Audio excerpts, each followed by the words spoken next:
Bismillahirrahmanirrahim. Assalamualaikum warahmatullahi wabarakatuh. Alhamdulillah, wassalatu wassalamu ala rasulillah wa ala alihi wa sahbihi wa man tabi'ahu wa nasarahu wa wala wa la hawla wa la quwwata illa billah. Amma ba'du. Para asatidzah, para asatidz, para alim ulama, para jemaah, hadirin dan hadirat salat tarawih dan salat al-maksuri, wabil khusus ketua daripada salat Ustaz dan hadir di tengah kita, guru kita Ustaz Dr. Zaki, kemudian Al-Imam salat tarawih Hafidhul Qadir atau Hafiz Ustaz Ja'far Al-Kafil dan semua para asatidz yang hadir di sini. Ya, tentunya saya mengenal satu dengan yang lain, tapi insya Allah tetangga semua. Ternyata kehadiran saya di sini besan ini. Ya, ada besan ini. Karena Zarwin punya adik sekali namanya sepupu saya. Oke, masa kami juga waktu dan kedua, ya, kekejaran. Iya, Ustaz dia tadi, ya, apa nyamuk, tahu gitu juga. Saya pun, ya, dia teman Allah yang Alhamdulillah. Kemudian sepupunya jadi parah juga, kan keder, nggak kayak sepupu orang, libet di situ, tahu ya begitu, libet. Karena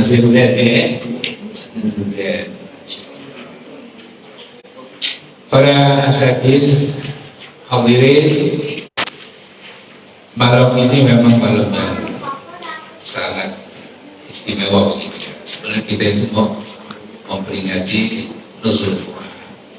Ya. Saya udah ngomong sama Ustaz, apa namanya, kalau ada ceramah, makanya jangan nyentil, jangan disomasi. Ya, makanya ada yang bedanya deh. Kalau ada yang beda berarti ada yang somasi aneh ya. Alhamdulillah. Ya, apa namanya, Ustaz Dr. Lep ini juga teman saya dulu di media, sama-sama media, Facebook maksudnya. Nah, alhamdulillah ini nyambung. Saya dengar cerita dari Ustaz Fahmi kemarin, Ustaz cerita di sini dulu, apa namanya, pernah ada dikunjungi oleh Syekh Muhammad Yasin Al-Fadani dan tempat muzakarahnya Kiai Abdul Razak Mahmud dengan Al-Maghfurlah Haji Ramli. Jadi ini tempatnya kecil, punya sejarah yang sangat luar biasa. Cuma kita itu belum membuka tabir daripada apa namanya kunjungan-kunjungan yang dilakukan oleh guru besar kita, yaitu Syekh Muhammad Yasin Ibn Muhammad Isa Al-Fadani. Ini ulama yang luar biasa, fenomenal, ya, ulama yang sangat fenomenal dan dicari sekarang itu warisan daripada riwayatnya oleh para ulama-ulama seantero dunia. Ini menandakan bahwa sebagaimana yang dikatakan di dalam apa namanya, sering kita dengar, ya, bahwa pada hakikat rohnya kita ini sebenarnya sudah pernah kumpul dulu. Cuma siapa nih yang bakal nerusin di sini, gitu ya, yang bakal nyambungin nih.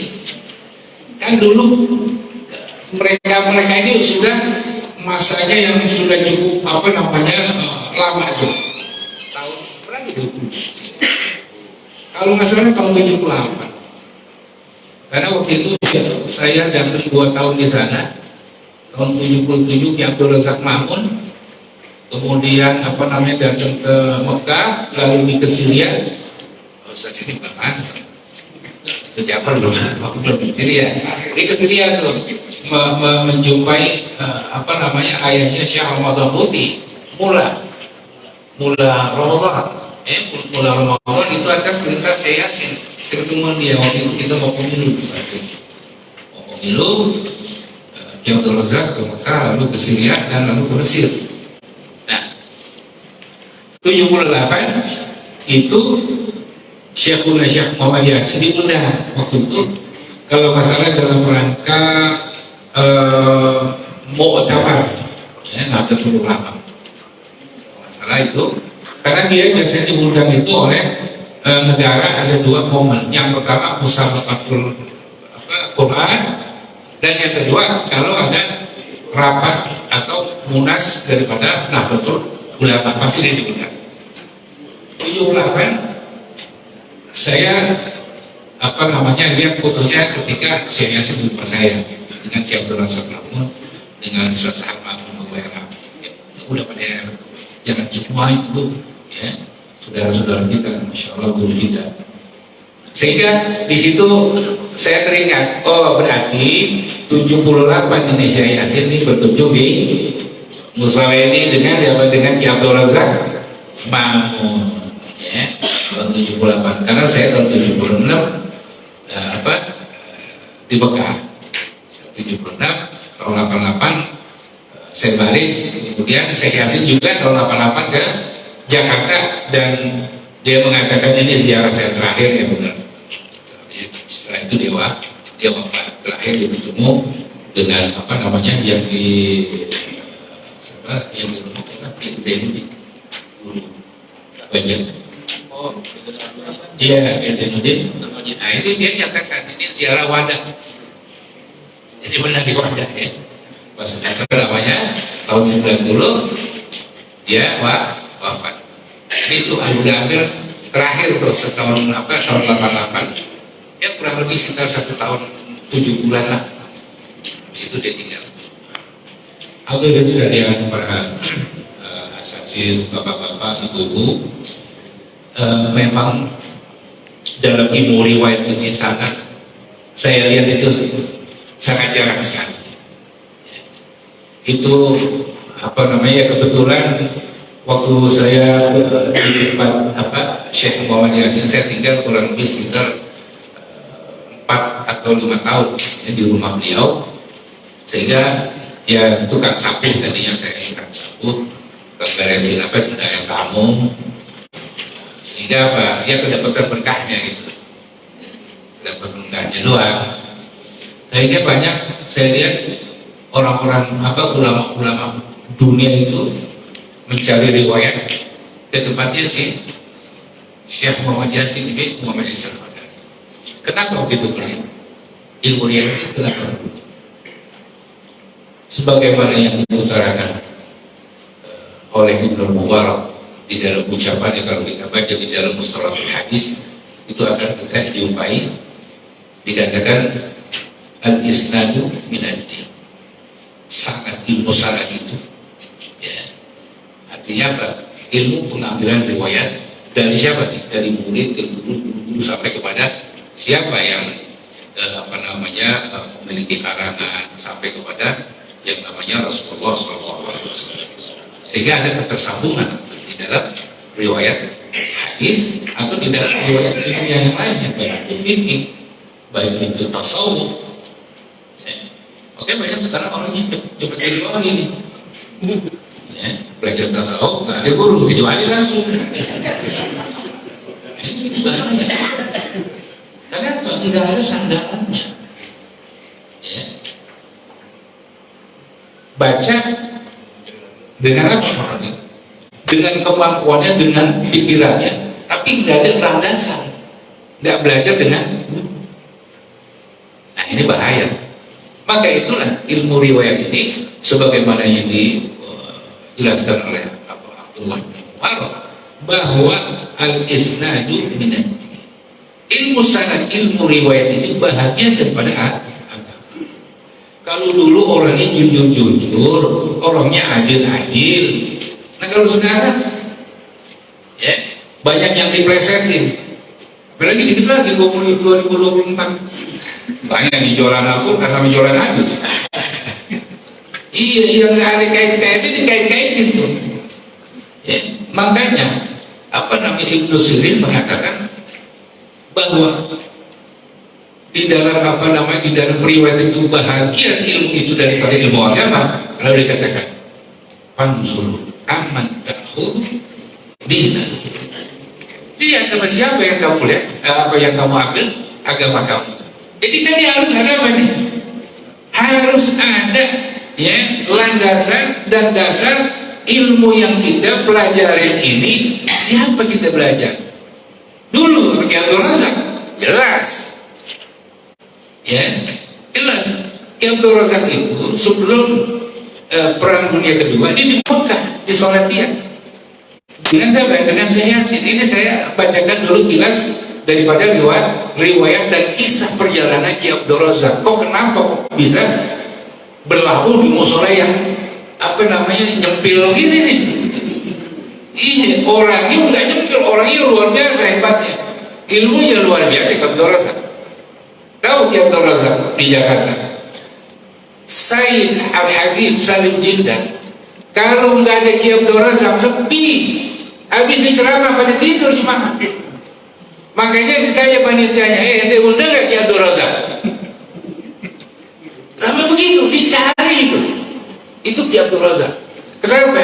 Orang yang nggak kehabisan bahan, walaupun yang ceramah itu adalah singanya pudin. Salim Jindan, saya nggak kenal Salim Jindan, ya.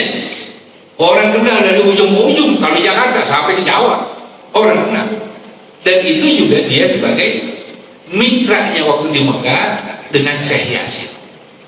Makanya nyambung, semua ada dasarnya. Maka dia itu dikatakan kalau kita lihat tuh al-arwah junudun mujannada, memang sudah terorganisir dari dulu, cuma baru sekarang dia bisa nyambung lagi gitu. Pada hakikatnya udah ada yang mendasari cikal bakal itu untuk bertemu di sini. Syekh Yasin itu gitu. Maka kalau saya ya udah memang pak saya di situ. Untuk apa? Saya diamanahkan sama Syekh Yasin ketika saya mau balik. Saya ingat malam Jumat waktu itu ada 8 orang yang dipesan supaya disebarluaskan yang namanya ilmu riwayat yang sekarang sudah mati. Lagi sekarang di mana itu? Ada nggak orang yang kayak model-model Ki Abdul Razak, Syekh Yasin? Ya, kalau tanya itu dulu belajar sama siapa Fulan? Kita kalau saya belajar sama Fulan. Gitu. Nanti pernah nggak dapat riwayat dari Fulan? Oh enggak, sekarang nggak pernah minta, dan gurunya juga nggak pernah nawarin. Nah kalau kita kan orangnya malu kan, ya kalau nggak ditawarin kita nggak bisa ngomong. Kali itu, ya minta dong, ijazah ini, ya kitab ini, enggak itu. Nah cuma yang banyak dimintain itu kitab ijazah hikmah. Ini yang salah, emang jadi dukun pada itu. Ya, karena dengan ilmu riwayat tadi, maka kita kan dianjurkan itu untuk apa? Untuk mencari daripada orang-orang yang memiliki riwayat dari kitab-kitab tersebut, khususnya riwayat di dalam hadis. Ini sekarang baru nih timbul sekarang orang-orang Wahabi ramai ini. Ya, dulu nggak ada yang mulai yang orbit. Kenapa? Dia susah mau masuk ke kita. Digunakanlah dengan apa yang kita sekarang ini lagi hidupin, itu ilmu riwayat. Saya bilang gimana ente mau ngambil riwayat dari ulama-ulama kita yang semuanya itu kebanyakan orang-orang ahli tasawuf. Dia benci sama tasawuf, gimana nyambung? Banyak teman-teman ada di Madinah, di Mekah, lu kumpulin riwayat, ya 3 truk kalau perlu kumpulin. Nggak orang-orang kamu, kenapa lu benci sama gua? Ya orang-orang yang ahli tasawuf dia nggak demen. Orang-orang ahli sunnah wal jamaah dia nggak suka. Maunya sama golongan dia, sama yang celananya tinggi-tinggi itu, yang kurangan bahan. Nah ini saya mengingatkan kewaspadaan kita, takut dia masuk menggunakan yang namanya riwayat, padahal dia benci sama ulama-ulama yang ahli riwayat, cuma untuk masuk aja ke lini ya orang-orang ahli sunnah wal jamaah. Ini kan digunakan itu untuk senjata supaya masuk, padahal dia benci. Dulu saya masuk di grup mereka, tapi ya mau bilang apa? Karena memang nggak akan nggak akan bisa connect hati kita ini dengan mereka. Nah, justru itulah saya tiap hari Minggu itu barat ya zawiyah Raudhah ya. Setiap hari Minggu saya di situ mulai udah hampir tahun 2016 saya udah mulai nih hidupin lagi sebagaimana yang diamanatkan oleh Syekhuna Syekh Muhammad Yasin bin Muhammad Izal Madani Al-Aqi. Kenapa perlunya kita mendapatkan riwayat-riwayat ini? Hadis ya musalsal, yaitu hadis yang memiliki periwayatan tali rantai dari saya ke Syekh Yasin terus sampai ke tabi'in sampai ke tabi'in sampai ke sahabat sampai kepada Rasulullah SAW. Bagaimana coba kalau kita nggak ada ihtimam? Nanti anak-anak kita itu nggak akan terikat apanya, ruhnya ini terikat di dalam riwayat yang bersambung kepada Rasulullah SAW. Kalau punah, siapa lagi yang bisa kita cari riwayat? Ini ibarat anak ini kita nisbahkan kemana nih anak? Ini ilmu nih. Untuk apa? Mengikat nisbah ilmu itu kepada guru kita sampai kepada Rasulullah SAW, sampai kepada Sayyidina Jibril, sampai kepada Rabbul Izzah Jalla Jalaluhu. Kalau nggak ada ihtimam, Jakarta ini ulamanya habis riwayatnya, kagak ada lagi. Ya, saya nanya jarang orang yang apa tiap dorong sampai jadi. Nggak ada yang riwayat dari tiap dorong. Kenapa orang kita dulu kalau ngaji nggak nanya riwayat? Ya, anak bawa itu kitab Fathul Qorib, udah, itu dulu saya. Gue bacain kan. Dia nggak tahu nih bagaimana, padahal dia orang luar biasa. Dia udah rasa gitu, ya satu fase Syekh Yasin, dan dia mengalami guru-guru yang luar biasa. Muhaddisul Haramain Syekh Umar Hamdan Al-Mahrasi sama-sama ngambil sama Syekh Yasin. Cuma orang kita dulu nggak kayak gitu.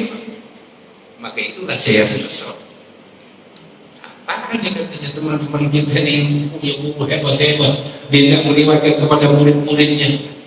Itu ceritanya.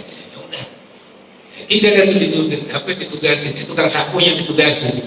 Yang ulamanya udah kena riwayat, tukang sapunya kena sasaran. Ya udah nggak apa-apa lah. Ya, namanya udah nyambung kan. Kalau kita nih ibarat kata ini kondektur lah. Kita ini jadi perhatian itulah ya, para asatidz Syekh Yasin sejauh itu dia memikirkan bagaimana agar supaya ulama-ulama di Betawi ini punya sadar, punya yang namanya riwayat yang autentik, bukan hanya sekedar riwayat-riwayatan gitu ya, atau KW-KW, tapi autentik. Sehingga apa? Dia buatlah beberapa kitab tentang biografi ulama Jakarta, cuma tidak tuntas karena keburu wafat. Ya, jadi ulama-ulama di Jakarta ini dia sudah membuat satu buku biografi. Di antaranya yang saya ingat itu Mu'alim Syafi'i Hazami, Ki Abdul Razak Ma'mun, Mu'alim Junaidi, Ki Hamid Ad-Dari. Itu yang untuk orang-orang Jakarta aja, ya kurang lebih sekitar ada 40 orang yang ditulis oleh Al-Maghfurlah Kiai Haji Marzuki Ibn Ali Shibran Malusi, dia juga udah meninggal. Jadi semua udah meninggal. Cuman nggak tahu di mana sekarang manuskripnya itu. Dulu ada tuh yang mendorong beliau nih, apa namanya, Kiai Ali Kiai Marzuki Ali. Karena dulu sebelum dia pulang sama-sama saya di Mekah tahun 80-an, baru dia pulang ke Jakarta. Dan ditugasin untuk apa? Menulis biografi supaya apa? Dia kenal bahwa di Jakarta itu bukan hanya sekedar orang kenal apa namanya guru kampung, tapi ulama luar biasa. Itu apa tuh? Itu kepeduliannya Syekh Yasin terhadap ulama-ulama Jakarta. Jadi dia tuh yang mau angkat, jangan apa namanya dianggap enteng nih ulama-ulama seperti apa Kiai Abdul Razak Mamun, Kiai Ali Shibran Malusi, Kiai Mu'alim apa namanya Junaidi. Itu orang hebat. Mu'alim Syafi'i Hazami luar biasa, faqih, ma'ruf, cuman orangnya nggak mau terkenal gitu. Kalau kita tanya ilmunya, masih orang digodok udah bener, ya, udah nggak ada apa-apanya yang lain. Cuma sayangnya di dalam ilmu riwayat ini tidak disebarluaskan. Makanya dia ini yang ngorbitin Syekh Yasin. Begitu coba ada ihtimamnya, ada kepeduliannya dengan para ulama. Kenapa? Agar supaya kita generasi-generasi setelah mereka ada sandaran, ada keterkaitan, ya, dengan apa? Dengan riwayat ilmu mereka itu diambil dari para ulama yang luar biasa, sehingga harus diwariskan kepada generasi-generasi seterusnya. Itu. Nah itulah pentingnya di dalam kitab apa namanya. Kalau sekarang kita udah nggak kayak dulu. Zaman dulu riwayat itu ialah dia melakukan investigasi di dalam masalah periwayatan daripada hadis. Sekarang mau tabarukah juga supaya apa? Kedapatan berkah. Kenapa? Ada ketersambungan antara nama kita dengan nama baginda Rasulullah Sallallahu Alaihi Wasallam.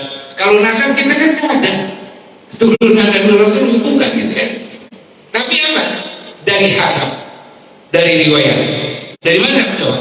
Iya, saya kan nanti ini kalau kita baca hadisnya dari apa? Dari guru-guru kita sampai kepada Rasulullah Sallallahu Alaihi Wasallam.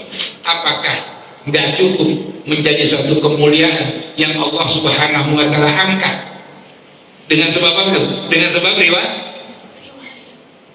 Nama kita ada di bawah, namanya Rasulullah Sallallahu Alaihi Wasallam ada di atas. Tetapi masih apa? Masih ada keterkaitan dan keterikatan dengan nama Allah. Apa kurang hebat?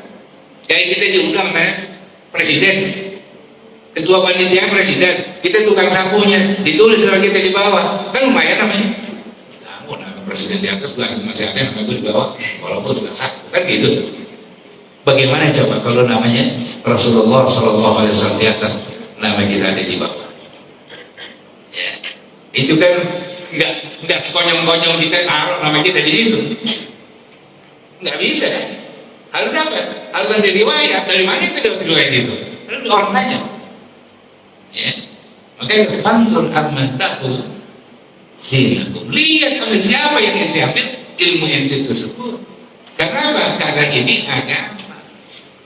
Jadi harus ada apa? Tolong ukurnya nih, nggak boleh apa tadi? Nggak boleh sembarangan kita ini belajar. Itu yang perlu jelas-jelas aja nih. Yang udah di sini yang jelas, nah itu yang kita belajar. Sehingga apa tadi? Kita itu nggak diumbang-ambingkan apa satu apa namanya pemikiran yang kita nggak tahu asal usul dan dasar-dasarnya dia umumkan. Sekarang media ini yang jadi apa? Yang jadi setan. Ya orang 3 hari bisa jadi, kalau bilang bisa jadi mufti di mana? Iya, modal 3 giga bisa jadi mufti. Dari mana ceritanya? Nah ini yang harus kita waspadai. Banyak sekarang, masya Allah, penyesatan. Nah, ini kita harus waspada dan kita harus wanti-wanti. Sehingga apa tadi? Ya kalau kita dulu belajar sama siapa loh? Kan gitu. Loh, gak kenal. Maaf deh. Ya. Al-Masyhur ini nggak terima orang yang nggak dikenal, gitu aja ya. Pengambilannya nggak jelas, nanti keluar, cari lagi orang lain, gitu ya. Jadi kita ini harus ada dasar-dasar yang harus kita ambil ilmu itu dari orang tersebut. Jadi nggak bisa sembarangan. Ya. Maka itulah saudara-saudara sekalian, pada malam yang berbahagia ini saya akan meriwayatkan tentang masalah satu hadis al-Musalsal bil awaliyah. Apa itu hadis al-Musalsal? Hadis al-Musalsal itu adalah satu hadis yang diriwayatkan ya, oleh si perawi, kemudian dengan satu sifat, baik itu dari sisi ucapan ataupun dari sisi perbuatan. Ya, itu kalau kita baca Manzumah Baitulnya itu akan dijelaskan tentang masalah hadis al-Musalsal. Alhasil hadis yang diriwayatkan dengan cara bertali rantai, ya, bertali rantai dari kita sampai kepada Rasulullah. Ada kait, ada keterkaitan, ada keterikatan. Jadi nyambung nih, nggak bisa putus, karena kalau putus berarti bukan musalsal. Jadi ini harus yang kayak musalsal itu diambil daripada kata-kata salasil, silsilah. Silsilah itu artinya apa? Rantai. Aliran rantai silsilah. Maka kalau kita apa namanya? Mana silsilah keturunan kita kan ada silsilah gitu kan? Ada runtunan itu. Nah begitu lah. Ya, hadis musalsal pun diriwayatkan secara apa? Secara beruntun lah. Yang tidak boleh terputus atau berbeda di dalam penyampaian riwayatnya. Seperti awaliyah nggak bisa berbeda dengan dicampur dengan yang lain ini. Pokoknya ini hadis yang pernah saya dengar. Nah itu terus dari kitab sampai kepada Rasulullah SAW, yaitu hadis yang pertama. Mungkin antum semua pasti baru yang pertama itu hadis dari saya. Sebelumnya belum pernah kan? Nah saya belum pernah di sini. Kalau yang saya udah pernah sini berarti yang dulu bohong tuh. Kan gitu ya, yang asli yang sekarang kayak gitu ya. Nah, ini saya akan bacakan hadis al-Musalsal bil awaliyah.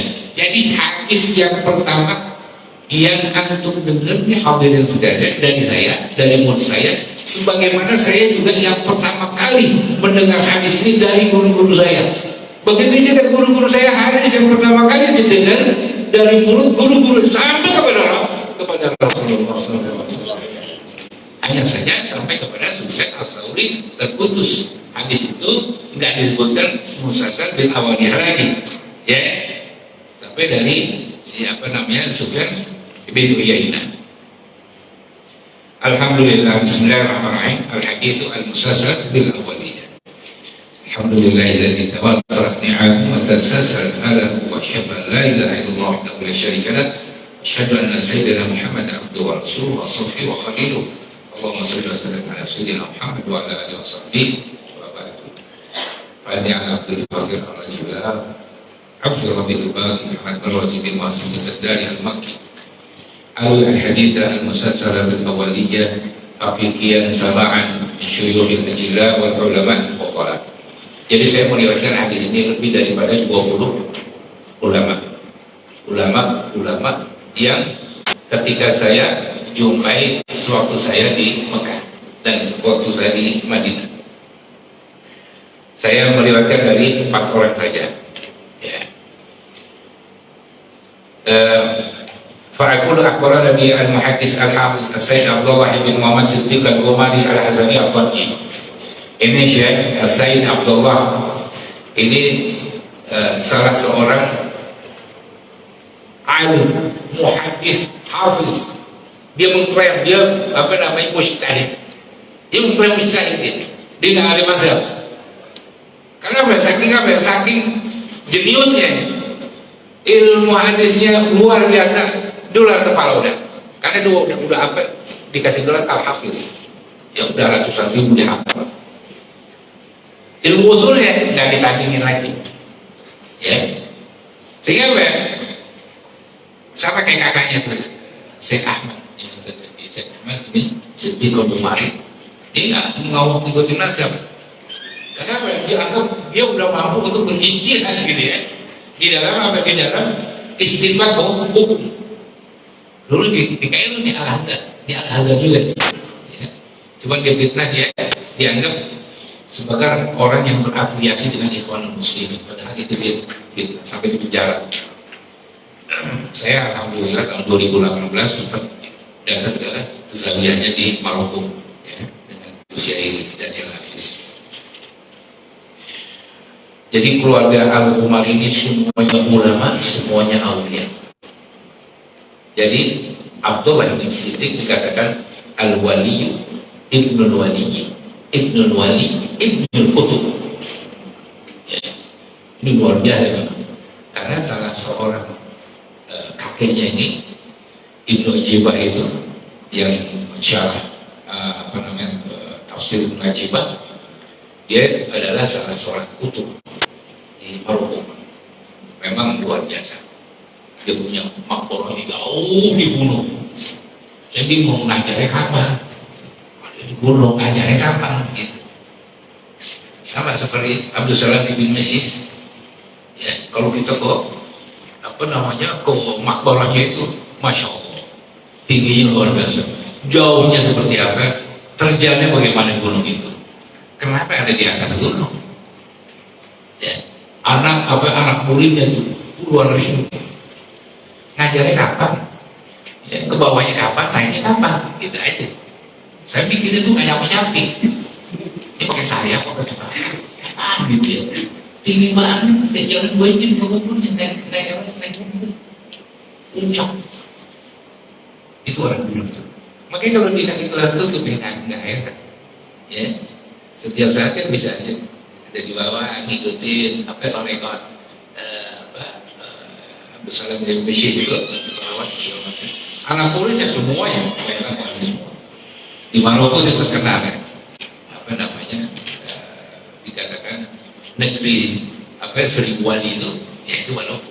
Karena kebanyakan para wali. Di antaranya ulama yang terkenalnya adalah Syekh Abdullah bin Muhammad As-Siddiq Al-Bukhari.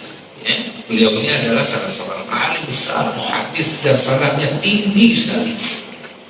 Ya. Kemudian wal muhaddis Nabi, ini harus ada wawu nih.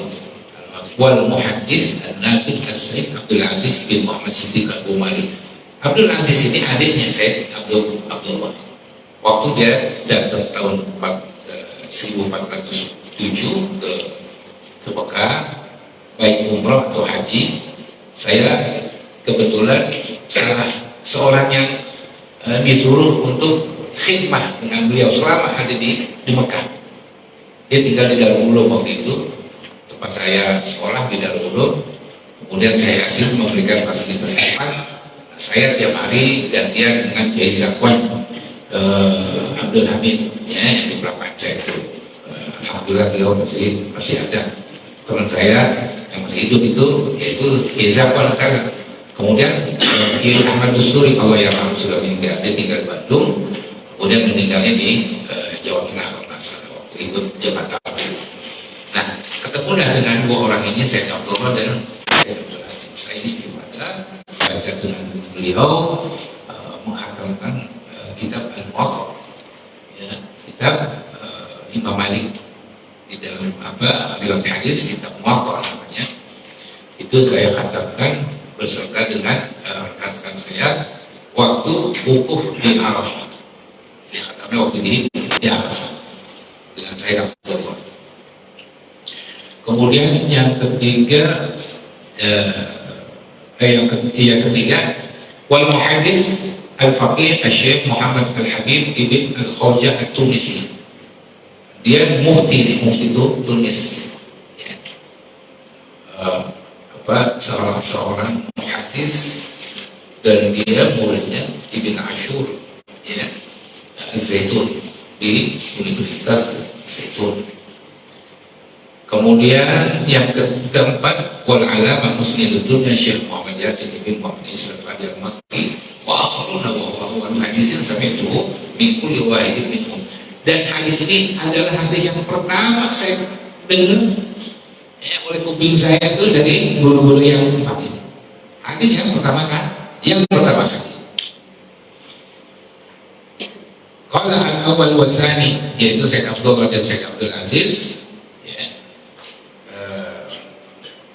Haddatsana As-Sa'id Abdul Faid Ahmad bin Muhammad As-Siddiq al-Umari Al-Tanji lakinnahu misraq wa huwa awwal hadits sami'nahu minhu. Qala haddatsana bihi Syekh Muhammad Wahabuddin Abdul Nasr Al-Tawqi bil Qahirah. Coba kita lihat keliling riwayat dari Jakarta ke Mekah ke Maroko ke Mesir, kelilingan gitu ya. Kan enak nih jadi apa? Cakrawala, apa hayalan kita nih jalan-jalan ya. Dari Jakarta ke Mekah ke Maroko, kemudian ke Mesir. Itu bayangkan tuh, berapa negara nih kita udah lewati. Ya. Tapi kita duduk di sini. Kemudian setelah itu buat muhaddits al-faqih Syekh Muhammad Habibullah apa namanya Khoja At-Tunisi tadi 4 juga ya. Dan yang kedua, yang kedua itu dia mengambil riwayat dari kakaknya yang bernama Ahmad bin Muhammad Siddiq al-Umari. Ini luar biasa, orang fenomenal, ya, luar biasa. Beliau melihatkan dari Syekh Muhammad Bahaduddin Abdul Nasr Al-Tawqi bil Qahirah wa huwa awwal. Qala haddatsana bihi Muhammad Abid Siddiq wa huwa awwal. Qala haddatsana bihi Sayyid Abdul Rahman Sulaiman Al-Ahdan wa huwa awwal. Qala haddatsana bihi Amrullah bin Abdul Khaliq Al-Misjaji wa huwa awwal. Ini Al-Misjaji Al-Ahdan, yang ini adalah ulama-ulama Yaman. Muhammad Abid Siddiq itu asalnya dari apa namanya Sind. Sind itu di India, ke Maroko, ke Mesir, ke India, kemudian ke Yaman, ya. Kemudian qala haddatsani bihi Abu Abdullah Muhammad bin Ahmad Asy-Sya'ir bi Ibnu Aqilah Al-Makki wa huwa awwal. Jadi kita perlu ketahui di sini ulama-ulama, khususnya Muhammad Habib Siddiq, dia punya sahabat. Sahabat itu kumpul riwayat. Dia mengambil riwayat-riwayat ilmu itu dari para guru-gurunya yang sangat banyak. Dan juga Syekh Abdul Khaliq Al-Misjaji dia punya sahabat. Kemudian Ibnu Aqilah dia punya sahabat. Syekh Yasin itu punya sahabat. Syekh Yasin gurunya lebih dari 800 guru. Jadi kalau kita hitung secara rinci itu mendekati 1000 gurunya. Gimana coba orang belajar punya 1000 guru? Nah, kita punya 3 guru aja udah puyeng. Dia punya apa? Hampir 1000 guru. Itu kan orang fenomenal. Yang pada saat ini ada anak gurunya yang bersungguh guru. Itu teman saya masih hidup yang ada di Turki. Pernah datang juga ke Saudi. Ya. Itu kan harus melakukan buana tuh. Ongkosnya gede. Karena memang pesawat sekarang pergi semua. Cuma nyari apa? Cuma nyari guru terbarukan baca apa? Baca kitab, baca Al-Quran. Nah ini Al-Quran Ustaz Jafar. Ya. Jadi salah seorang teman saya itu namanya Dr. Yahya Al-Ghafrani, orang Syria, dan motivator di dalam qiraatul Quran dan tahfizul Quran. Masyhur itu YouTube-nya banyak sekali. Sekarang dia di Istanbul. Sanadnya Ali. Kemudian ya, kedua teman saya itu yang sangat selektif di dalam periwayatan qiraat, Syekh Aiman Suwaid. Masyhur itu. Kalau orang-orang Syam itu pasti tahu semua. Dan itu kedua orang ini sama-sama ngaji dengan saya Yasin. Dan saya hadir ketika itu beberapa kali dan juga ngikutin qiraat setorannya Dr. Yahya itu kepada Syekh Abdul Ghafur Abdul itu juga orang Syria. Itu masyayikh Qur'an yang luar biasa, fenomenal.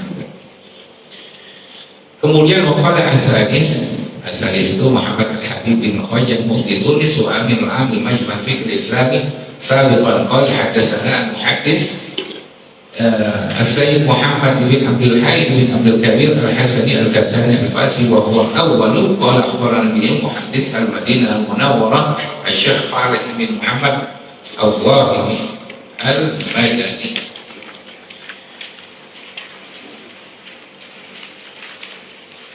Waqala Akrami Abul Fayyad itu Syekh Yasin Ali Muhdin Syekh Muhammad Yasin bin Muhammad Isa Al-Fadhani Al-Makki qala hadatsana bi Syekh Khalil bin Ahmad Al-Nabhani Al-Makki wa Syekh Ahmad bin Abdullah Al-Khalalati Al-Syami wa Syekh Mukri Ibrahim bin Musa Al-Khuzami. Nah, Syekh Mukrihin ini di Mekah itu di antaranya adalah Syekh Abdullah Al-Mukhallalani dan Syekh Ibrahim Ibn Musa Al-Buzami. Dia asal orang Sudan. Mukri mutawatir. Kira asal al-Asyarah baik sughra wal kubra. Dan dia punya sanad luar biasa tinggi sekali. Ya.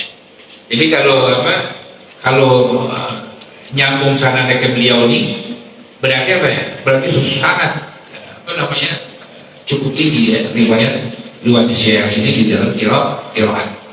Wal Hafiz As-Sayyid Muhammad bin Abdul Hamid bin Abdul Kabir Al-Kattani Al-Fasi wa Syekh Ali bin Farid Allah Al-Madani wa huwa awwal. Jadi saya hanya menyebutkan beberapa guru dari sekian ratus guru yang didengar hadis ini.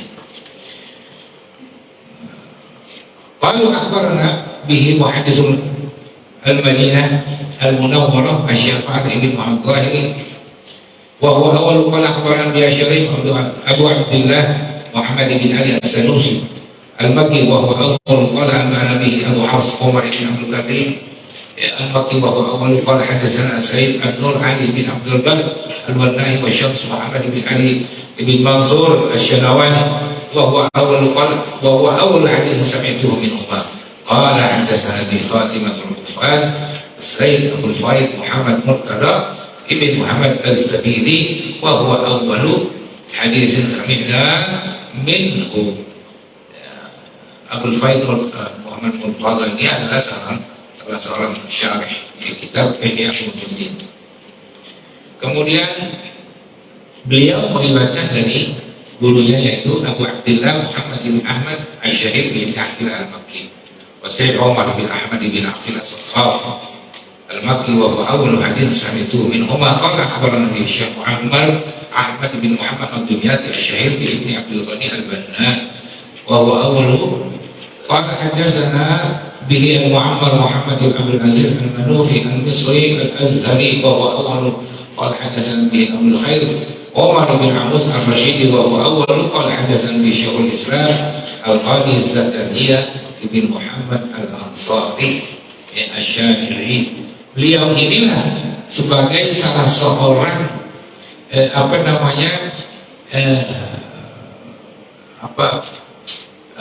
penengah di antara riwayat-riwayat hadis dan dalam riwayat-riwayat ilmu yang lain. Ini di sini nih kuncinya di Al-Qadhi Zakaria Ibn Muhammad Al-Ansari. Dia ini orang ulama mutasawwif, orang tasawuf. Jadi kalau kita benci sama tasawuf, dia berarti kita benci sama dia. Benci sama dia nggak makanya udah putus sampai di situ. Ya. Kita lihat semua ini kayak Murtala Sabiti, kemudian Ali As-Sanusi, itu orang-orang tasawuf semua. Bagaimana kita mau benci sama tasawuf tanpa mereka kita nggak akan tersambung kepada baginda Rasulullah Sallallahu Alaihi Wasallam. Ini mustahil namanya. Kemudian bahwa awal qala hadatsana bi khatimatul hufaz Asy-Syihab Ahmad bin Ali bin Hajar Al-Asqalani. Ini yang yang mensyarah kitab Sahih Al-Bukhari yang diberi nama kitab Fathul Bari. Wa huwa awal qala akhbarana Al-Hafiz Zainuddin Abdul Fadl Abdul Rahim bin Husain Al-Iraqi wa huwa awal qala hadatsana As-Sadr والفتح محمد بن محمد بن إبراهيم الميدومي وهو أول. قال حدثنا به النجيب أبو الفرج عبد اللطيف بن عبد المنعم الحراني وهو أول. قال أخبرنا به الحافظ أبو الفرج عبد الرحمن بن علي الجوزي وهو أول. قال حدثنا به أبو سعيد إسماعيل بن أبي صالح النيسابوري وهو أول. قال حدثنا به والدي أبو صالح أحمد بن عبد الملك المؤذن وهو أول. قال حدثنا به أبو طاهر محمد بن محبس الزيادي وهو أول. قال حدثنا أبو حامد أحمد بن محمد بن يحيى بن بلال البزاز وهو أول. قال حدثنا عبد الرحمن بن بشر بن الحكم النيسابوري وهو أول. قال حدثنا به سفيان بن عيينة وهو أول. عن عمرو بن دينار عن أبي قابوس مولى عبد الله بن عمرو بن العاص عن عبد الله بن عمرو بن العاص رضي الله تعالى عنهما أن النبي صلى الله عليه وسلم قال الراحمون يرحمهم الرحمن تبارك وتعالى. irhamu man fil ardi yarhamkum man fis sama, wa bi riwayatin yarhamukum man fis sama. Itu nas hadisnya. Ar-Rahimuna yarhamkumur Rahman tabaraka wa ta'ala. Irhamu man fil ardi yarhamukum aw yarhamkum man fis sama. Qala as-Sakhawi akhrajahu al-Bukhari. Jadi hadis ini diriwayatkan oleh Imam Bukhari di dalam kitab Al-Qur'an. Walaupun tidak disebutkan di dalam kitab Sahih kita ini, tapi sudah cukup menjadi syawahid dan bukti bahwa hadis ini hadis sahih. Ya. Wal Humaydi wa Ahmad bin Musnadaihima wal Baihaqi bi Syu'bil Iman wa Abu Dawud bi Sunan wa Tirmidzi bi Jami' qala hasanun sahihun wal Hakim bil Mustadrak wa sahhahu wa hadha asah wa hadha al-hadis al-musalsal min asahih al-musalsalat ba'da al-musalsal bi qira'ati surah as-Saff. Jadi nanti ada surah as-Saff, ya, itu dibaca secara apa? Secara tasalsul, riwayat itu musalsalat. Jadi saya Yasin membacakan kepada kami membacakan nanti juga kepada antum, yaitu surah as-Saff. Berarti kalau bacaan surah ini nyambung, berarti kan nyambung kepada siapa? Kepada Sayyidina Rasulullah, juga kepada Sayyidina Jibril. Ya. Jadi ini bukan sampai serta merta gitu ya, mendapatkan satu riwayat begitu saja. Ini kan mesti cari, ada nggak kira-kira orang yang bisa melewatkan hadis ini? Belum tentu kan? Makanya itulah ya, malam ini saya bawa tentang riwayat hadis ini kepada hadirin para asatidz guru apa khususnya nanti para asatidz. Begitu antum buka majelis, ya, kalau belum dengerin hadis musalsal Al-Khawliyah, dengerin dulu. Nanti pulang nih, kasih dengerin bini sama anak, dia tuh akan nanti kalau dia udah tahammul, yang penting dengerin dulu supaya kupingnya ini kedengeran hadis musalsal bil awaliyah ini dari Rasulullah Shallallahu Alaihi Wasallam. Jadi jangan pelit-pelit, kasih lagi, nanti dia kalau mulai kasih lagi terus, ya mudah-mudahan di Jakarta lu bisa rata punya yang namanya riwayat hadis. Jadi gak yang kosong gitu. Ini harapan kita kayak seperti itu. Ya. Jadi ini kan namanya ada satu metode baru, cara baru di dalam kita itu melihatkan hadis dan menjaga jangan sampai riwayat itu pun punah. Gak apa-apa riwayat itu. Ya, gak jadi masalah. Ya, saya izinkan nanti untuk antum meriwayatkan hadis itu baik kepada murid-murid antum atau kepada keluarga. Itu nanti akan ditahammul, dia akan istilahnya itu akan memikul, mengemban riwayat tersebut sampai nanti dibesar. Katakan anak kita umurnya baru 6 tahun kan gitu, 7 tahun, 8 tahun kan. Dia kan belum bisa diriwayatin ya. Nanti kalau udah gede dia bisa diriwayatin. Itu yang penting kita udah dengerin dulu. Ini kan yang perlu secara internal untuk menjaga daripada kebutuhan riwayat dan riwayat eksternal itu kepada murid-murid. Maka dengan hadis yang saya bacakan hadis musalsal itu dia ini ya saya ijazahkan kepada antum hadirin yang ada di sini ijazah khassah mutlaqah.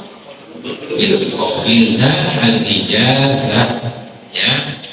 Kemudian yang keduanya al-musalsal bil mahabbah. Mahabbah itu artinya apa? Saya ya habis kita irhamu saling mengasihi, kita juga saling menyayangi. Jadi dasar-dasar dakwah Islam itu adalah at-tarahum. Ya, at-tarahum saling menyayangi.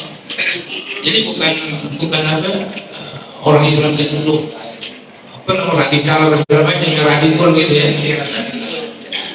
Ini kita Islam dakwahnya dakwah tarahum, saling menyayangi. Jadi kalau yang dulu itu dia nggak ngerti Islam, dia ngerti apa? Ngerti kulitnya doang, nggak isi nggak tahu dalamnya. Sekarang al-hadis al-musalsal bil mahabbah. Qala akhbarana Muslim al-Asr. Syekh Abu Faid bin Muhammad Yasin bin Muhammad Yusuf al-Fadani al-Baqi qala akhbarana Syekh Muhammad Abdul Baqi al-Madani وعمر حمدان المخرسي وخليفة بن أحمد دمهاني وخالد بن علي الظاهري أربعة والد الأخير الشيخ علامة خالد بن محمد الظاهري المدني.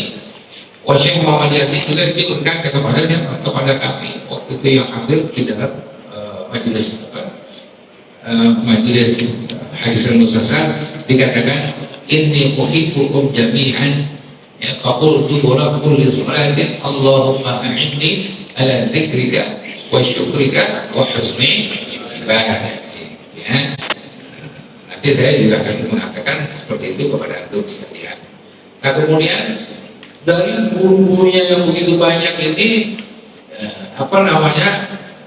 dia berikan tadi dia siapa pakai Muhammad Wahidi Al-Madani itu dari Muhammad ibn Ali As-Sanusi an Al-Jabal ibn Abdul Hafiz Al-Hujaimi an Muhammad Hashim ibn Abdul Ghafur As-Siddi an Aid bin Ali An-Namrusi Al-Burulusi an Muhammad Al-Buhuti Al-Hambali an Abdul Rahman Al-Buhuti An-Najmuddin Al-Ghaiti Al-Hafiz Jalaluddin As-Suyuti. Habis Jalaluddin As-Suyuti itu terkenal ulama yang mempunyai banyak kitab, yang diantaranya adalah Al-Itqan fi Ulumil Quran. Ya. Kemudian Abi Thayyib Ahmad bin Muhammad Al-Hijazi Al-Adim Al-Qadri Al-Qudat Majduddin Ismail Ibrahim Al-Halafi Abi Sa'id Ibrahim Ibn Taykalani Al-Alahi Al-Ahmad bin Muhammad Al-Qurmui An Abdul Rahman Ibn Makki An Abi Tahir Al-Silafi An Muhammad bin Abdul Karim An Abi Ali Isa Ibn Shadah Al-Qassar Al-Basri An Ahmad Al-Najjar An Ibn Abi Dunya An Al-Hasan Al-Jalawi An Amr Al-Tanisi An Al-Hakam Ibn Abdah Al-Haywan Ibn Shuraih Al-Uqbah Al-Muslim An Abi Abdurrahman Al-Hubuli An Abdurrahman Ibn Usailah Al-Muradi Summa As-Sunabihi An Mu'az bin Jabal radhiyallahu ta'ala anhu qala li Rasulullah sallallahu alaihi wasallam inni uhibbu faqul Allahumma anni ala dzikrika wa syukrika wa husni ibadatik. Wa fi riwayat Abi Dawud ya Mu'adz wallahi inni uhibbu faqul dubura kulli salatin Allahumma inni ala dzikrika wa syukrika wa husni ibadatik. Wa qala Musa lis-Sunabihi inni uhibbu faqul ila akhirih, sampai kepada guru kita yaitu Syekh Muhammad Yasin bin Muhammad Al-Madani. Dia mengatakan kepada kami inni uhibbu jami'an faqul ya faqul dubura kulli salatin Allahumma inni ala dzikrika wa syukrika wa husni ibadatik. Dan ada juga mengatakan inni uhibbukum jami'an faqul dubura kulli salatin Allahumma a'inni ala dzikrika wa syukrika wa husni ibadatik. Dulu kemarin-kemarin kita ucapin ya, cuman kita yang tahu nih riwayatnya dari mana nih, kan gitu ya. Nah sekarang udah nyambung nih bahwa Rasulullah berpesan sama Sayyidina Mu'az ini Jabal radhiyallahu ta'ala. Oh ternyata zikiran ini Rasulullah SAW yang ngasih kepada Sayyidina Mu'az. Jadi kan nyambung di zikirannya. Jadi kita nggak perlu ke Cianjur lagi nyari jasa. Jauhan ke Cianjur. Ya cukup di sini deh.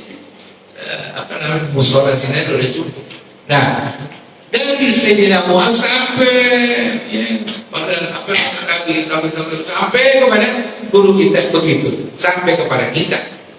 Artinya wasiatnya Rasulullah SAW juga kepada kita itu rasa cintanya Rasulullah kepada umatnya. Makanya disuruh kita baca zikiran tadi. Kita udah biasa itu, habis maghrib, habis isya, habis subuh, lima waktu kita baca Allahumma inni ala dzikrika wa syukrika wa husni ibadatik. Cuma kita nggak tahu dari mana nih asal sholat. Nggak tahu. Nah sekarang kita tahu dari dasarnya. Oh Rasulullah ya ngasih wasiat kepada Sayyidina Mu'adz. Oh berarti Rasulullah telah mewasiatkan kepada kita dengan doa Allahumma a'inni ala dzikrika wa syukrika wa husni ibadatik. Maka nanti antum begitu juga. Anak-anak ya 9 saya cinta sama neng, oh ya, bilang habis sholat baca Allahumma inni dzikrika syukrika waktu ibadah. Begitu udah nyambung otomatis. Ya. Nah ini kan doanya nih, doa yang apa nih? Yang diucapkan oleh siapa? Oleh Rasulullah SAW. Itu kan masya Allah. Ya kalau kita ke apa namanya cari ke Cirebon nih, bukan main ini, mahal ongkosnya. Ya. Tapi karena itulah, dan juga belum tentu dapat yang begini. Ya, belum tentu dapat. Kali orang-orang kan diangkat. Tidak ada. Maka dengan hadis ini saya ijazah kepada antum hadirin semua yang ada di mushola, ijazah kosong mutlak. Nah, ijazah. Baca itu. Kita baca ini sama baca yang kemarin. Kira-kira sama kan? Sama lafaznya, tapi berbeda pahalanya. Kali kemarin hanya sekedar kita mengucapkan. Tapi sekarang kita ucapkan ada ketersambungan nih. Kita tahu, oh yang nyuruhnya Rasul. Kalau kemarin mungkin yang nyuruh imam sholat. Sekarang kita tahu yang nyuruh adalah Rasulullah Sallallahu Alaihi. Jadi kita berzikir atas wasiatnya adalah menjalankan doa, menyebut zikiran itu, menjalankan wasiatnya Rasul. Jadi pahalanya dua kali. Ya, bukan sekali, kemarin sekali itu, nggak apa-apa masih dapat pahala. Tapi sekarang dua kali pahala membaca dan pahala mengikuti daripada Rasulullah Sallallahu Alaihi Wasallam. Itu nikmatnya itu. Ya, kita baca Quran satu ayat tidur tapi pahalanya banyak. Kemudian al-hadis musasar di perhatian ayat kursi. Ini ayat kursi, masya Allah. Kita amalin 40 kali, 80 kali, 300 kali, 30 macam-macam. Kagak ada hasilnya. Ya, kagak ada hasilnya. Karena tadi kita itu belum ada ketersambungan secara rohani kepada Rasulullah SAW yang megang kunci ayat ini. Nanti coba kalau baca kita Fadhilatul Asrar, ya, itu banyak rentet faedahnya. Tapi jangan baca itu ntar jadi cukup ya. Kita ngamalin apa yang diamalkan oleh Rasulullah SAW. Beda keberkahannya dengan tadi yang kita cuma baca doang tuh. Ya, kita udah rajin dibaca, cuman udah ada pintunya nggak dikasih kuncinya nih, gimana nih kita nih mau bukanya nih kan? Nah, saya kasih di bawahnya kita kunci, dia gua kasih kunci, tapi bukan aja pintunya, ya. Nah nanti di dalamnya kayak apa itu keberkahannya? Yang bisa ngerasain kita yang baca, bukan yang tetangga. Tetangga paling liatin loh. Masya Allah, Pak, mobilnya baru lagi tuh. Aku cuma baca ayat kursi. Jadi sering kita dengar nih bacaan ayat kursi tersebut, tetapi kita itu belum tahu bagaimana sih sebenarnya daripada asrar sirnya, sir ayat kursi itu kita belum mengerti. Tapi kita nggak perlu mencari sirnya, kita mencari keberkahannya dari bacaan yang kita baca itu sesuai apa yang diperintahkan, yang dianjurkan oleh siapa? Rasulullah SAW. Itu doang yang kita tahu. Mosul apa itu urusan nanti Allah yang punya, ya, yang punya apa namanya hak prerogatif. Kita jangan cari-cari yang hal-hal yang seperti itu.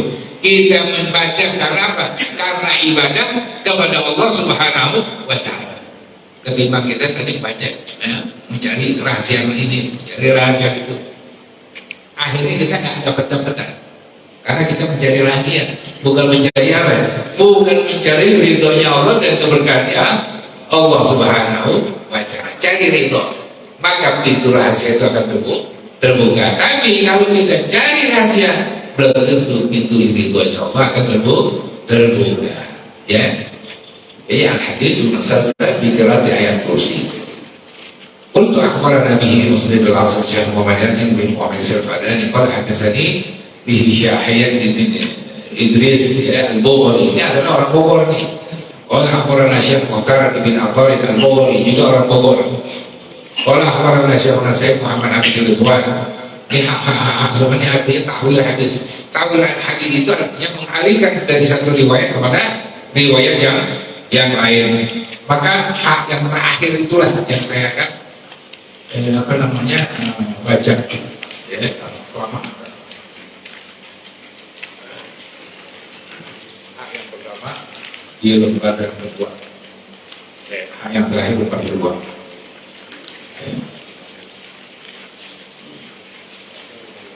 وقال التقي بن فهد وأخبرني أيضا الإمام الجزري. Imam Al-Jazari ya, bisa Ja'far nih. Yang tahu Al-Jazari adalah ya, imam dalam qiraat. Qala akhbarana al-Imam al-Muhaddis al-Kabir Abu Mudhaffar Yusuf bin Muhammad As-Surahmari al-Hambali. Qala akhbarana Abu Salam Mahmud bin Muhammad ad-Daquqi. Qala akhbarana Abu Ahmad bin Abdul Samad Abdul Samad bin Ahmad bin Abil Jaish Al-Baghdadi. Qala akhbarana Abu Muhammad Yusuf bin Abdul Rahman. Qala akhbarani Abi al-Imam Abu Farid Abdul Rahman bin Ali bin Al-Jauzi Al-Bakri. Qala akhbarana Muhammad bin Nasir Al-Hafiz. Qala akhbarana Abdul Azadi Muhammad bin Ali bin Maimun Al-Nimrasi. Qala akhbarana Abu Abdullah Muhammad bin Ali bin Husain Al-Alawi. قال حدثنا أبو الفضل محمد بن عبد الله بن عبد المطلب الشيباني. قال حدثنا أبو محمد عبد الله بن عبد سفيان القرشي الشعراني إملاء بالموصل. قال حدثنا إبراهيم بن عمر بن أبي بكر السكسكي. قال حدثنا محمد بن شعيب بن جابور.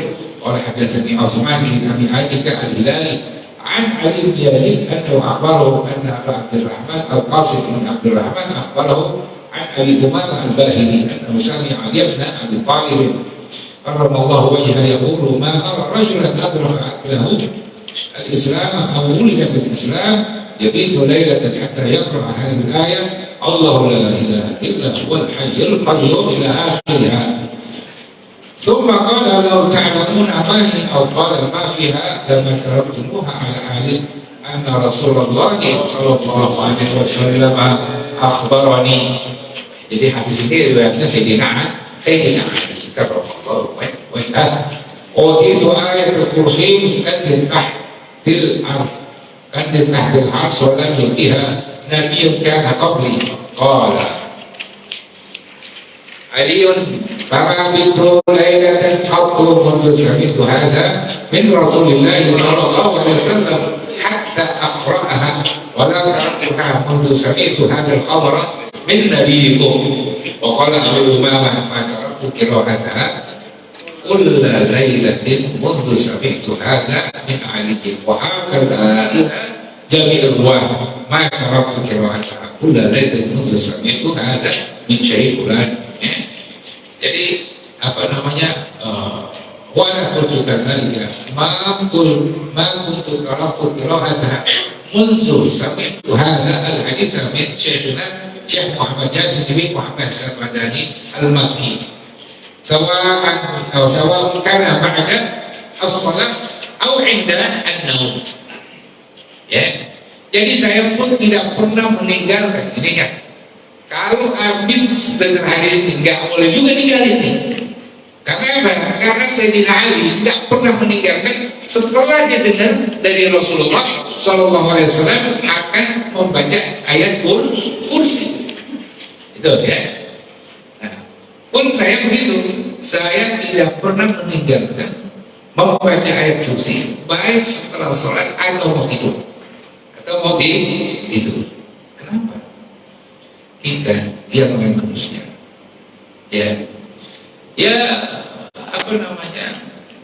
kadang ada orang suka, ada orang nggak suka kan? Itu aja manusia. Nah, kalau kita bersolat itu jelas memang anjurannya sebagaimana yang dijelaskan di dalam hadis ini. Dan saya yakin pun begitu, membaca setelah habis sholat dan waktu dia mati. Kita memang dianjurkan juga, apalagi khususnya asatis. Ya, namanya tidur kan lagi kosong. Ya, sakomnya kagak ada. Ya udah, baca ayat kursi itu sebagai apa tadi? Sebagai tahsin al-hisn, penjaga. Baca itu. Padahal apa? Yang afdal waktu kita keluar rumah dan juga waktu kita masuk ke rumah. Itu bagian daripada bacaan memang yang dianjurkan oleh para ulama salafus saleh. Itu banyak sekali Pak faedahnya. Sehingga apa? Orang yang membaca ayat kursi setelah sholat, Allah Subhanahu wa taala pelihara diri. Kecuali apa? Kecuali yang akan bisa dipelihara mati. Mati udah nggak ada bisa pelihara. Siapa yang bisa pelihara mau Allah yang mau. Gitu ya. Kalau yang mau masih bisa ditanggulangi tuh ya. Kalau yang lainnya. Kalau tidur juga. Kalau masih belum takdir Allah meninggal, insya Allah akan diselamatkan kita. Baik tadi itu dari apa ya? Dari faktor X, ya. Yang mungkin kita nggak tahu, Allah bisa menyelamatkan kita. Itu bahagia namanya untuk apa? Untuk menjaga diri kita dengan apa? Dengan membaca ayat kursi. Dan sebaiknya kalau mau tidur itu wudu. Habis kita baca makan, udah nggak apa-apa. Yang penting kita udah naik di atas tempat tidur, udah dalam keadaan wudu kan itu. Kita udah baca, udah selesai. Habis itu makan, ya kali bagian-bagian yang satu kita bakar ya apa juga. Dianjurin lagi. Ada yang ini kurang ini. Maka dengan hadis ini saya ijazahkan kepada hadirin yang ada di sini, ijazah kosong mutlak. Jadi mulai benar-benar jangan ditinggalin ya membaca ayat kursi ini. Insyaallah faedah dan keberkahannya akan terlihat. Dan mudah-mudahan Allah Subhanahu wa taala pelihara kita semua dari segala hal yang kita tidak inginkan. Allah Subhanahu wa taala beri kekuatan kita, salat kita, qiraatul Quran kita, dan Allah Subhanahu wa taala jadikan orang yang bermanfaat bagi agama, nusa dan bangsa kita, dan jadi anak-anak kita anak-anak yang saleh, yang salehat, jadi ulama-ulama, jadi orang-orang pintar. Ya, untuk bermanfaat bagi agama nusa dan bangsanya juga. Dan Allah Subhanahu wa taala panjangkan umur kita dan taat kepada Allah Subhanahu wa taala, dan memudahkan kita di dalam urusan duniawiyah dan juga ukhrawiyah. Di akhirat keluarga kita juga dipelihara oleh Allah Subhanahu wa taala, diberikan limpahan karunia oleh Allah Subhanahu wa taala min haitsu la yahtasibu. Amin ya Allah ya rabbal alamin. Itu saja yang bisa saya sampaikan. Mudah-mudahan besar manfaat bagi kita semua. Amin ya rabbal alamin. Bismillahirrahmanirrahim. Alhamdulillahirabbil alamin. Shalatu wassalamu ala habibika sayyidina wa maulana Muhammadin wa ala alihi wa ashabihi ajma'in. Allahumma qsim lana min khashyatika ma tahulu bihi bainana wa baina ma'asika, min ta'atika ma tuballighu bihi jannataka, wa min al-yaqini ma tuhawwinu bihi 'alaina masa'ib ad-dunya wa matina ya Allah bi asma'ina wa absarina wa quwwatina ma ahyaytana waj'alhu warithan minna واجعل ثارنا على من ظلمنا وانصرنا على من عادانا ولا تجعل مصيبتنا في ديننا ولا تجعل الدنيا اكبر همنا ولا مبلغ علمنا ولا تسلط علينا بذنوبنا من لا يخافك ولا يرحمنا برحمتك يا ارحم الراحمين. اللهم لا تدع لنا في مضامين هذا ذنبا الا غفرته ولا هما الا فرجته ولا كربا الا نفذته ولا دينا الا قضيته ولا عسيرا الا يسرته ولا بغيرا الا اغنيته ولا شاكيا الا حسنته ولا جاهلا الا علمته ولا حاجة من حوائج الدنيا والآخرة على نبي الصالح إلا قضيتها لنا برحمتك يا أرحم الراحمين. اللهم اغفر لنا ولوالدينا ولمشايخنا وأساتذتنا ولمن أوصانا ولمن أحسن إلينا إنك أنت الغفور الرحيم جواد كريم يا أكرم الأكرمين. بارك اللهم لنا في شهر رمضان برحمتك يا أرحم الراحمين. ربنا آتنا في الدنيا حسنة وفي الآخرة حسنة وقنا عذاب النار. صلى الله عليه وسلم محمد وعلى آله وصحبه وسلم. فضلك دعوة بأسبابك اللهم وتحياتك بالسلام وآخر دعوة الحمد لله رب العالمين. السلام عليكم ورحمة الله وبركاته.